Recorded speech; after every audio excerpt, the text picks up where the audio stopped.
Vlog. Good morning, welcome to my guys. I'm very sad because my mom and my dad, nakibalo na sila nga.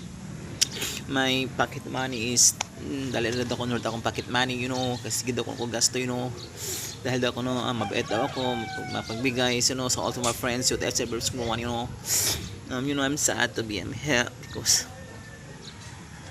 my mom and my dad pinagalitan ako kasi my mom and dad do call me. My mom said, ikaw, ano ka ba? Bakit ka nagasto-gasto pocket money mo? Wala ka ng pera, ha? Alak ka ng mga utang mo dyan. Kaya pinatrabaho ka namin para maka-experience ka. Sabi ni daddy, at wala, sumani ka, siya la, chuchutangan sila niyo, ha? Pasabot ni daddy ko nga dili do ko gasto kay maabot sa punto nga basin ako mauli sa Pilipinas tungod nako.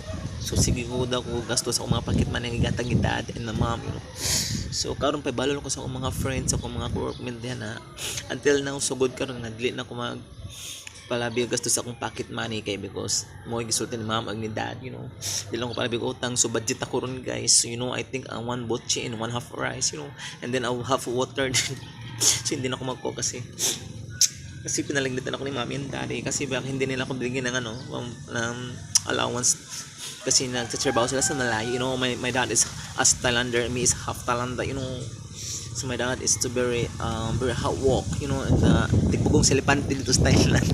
So muna karon guys, so wala nga magbabalon ko ninyo nga dili na ako pala big gasto, dili na ako mangkuan mangbigas inyo dili na ako okay mabudget ako usa lang ka botche og half rice tunga nga tubig.